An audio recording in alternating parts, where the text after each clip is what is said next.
parole à Daniel Simonet.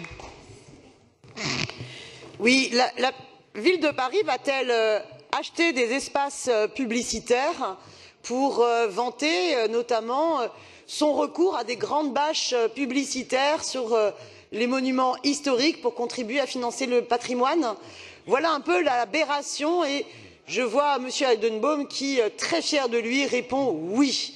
Eh bien oui, donc dans cette mandature, nous allons donc voir la ville de Paris se vanter d'avoir recours à la publicité pour vanter son recours à la publicité. Eh bien, je vois que certains ici sont extrêmement cohérents.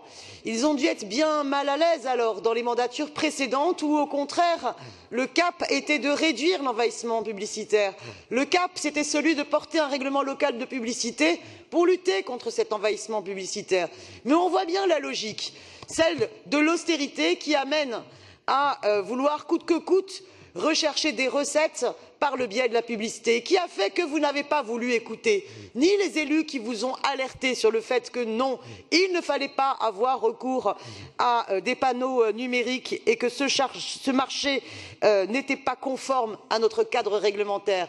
Résultat, vous n'avez pas voulu écouter ces élus dont je faisais partie, ainsi que le groupe écologiste de Paris. Vous n'avez pas voulu écouter les associations qui vous interpellaient, que ce soit le RAP, le réseau contre l'agression publicitaire, que ce soit les déboulonneurs et bien d'autres. Vous n'avez pas voulu les entendre. Résultat, vous en êtes réduits à vouloir maintenant nous présenter cette délibération sur les achats d'espaces publicitaires. Et le comble du comble, c'est qu'on pourrait donc être amené, si cette délibération est adoptée, eh bien, à ce que la ville achète des espaces sur les panneaux numériques des transports en commun parisiens, alors que nous devrions au contraire interpeller la région pour qu'elle abandonne ces espaces qui sont totalement énergivores, parce que les espaces numériques sont extrêmement énergivores, et en plus que nous soyons, par les achats de la ville, dans une complicité totale avec la logique hyper consumériste de la publicité, qui ne respecte pas la liberté fondamentale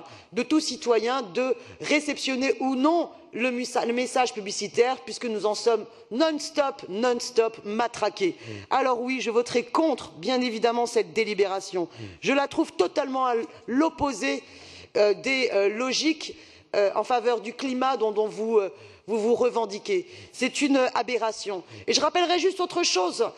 J'ai déjà défendu dans cette assemblée le fait que la ville devait se conformer à la loi sur les panneaux d'information libre, d'expression libre, associatifs et citoyens, qui ne sont absolument pas respectés. Vous ne permettez pas aux citoyens de pouvoir bénéficier du cadre légal pour pouvoir faire leur propre information, mais vous allez essayer de les pister dans tous les supports possibles pour transmettre votre information. Et comme ça a été dit précédemment, non, je ne pense pas que ce soit véritablement pour de la simple information, mais c'est aussi pour vanter un bilan politique. Or, si vous êtes fiers de vos politiques, le meilleur moyen, eh bien, c'est de convaincre, et de convaincre en mettant en mouvement les citoyens, pas en les matraquant de publicité.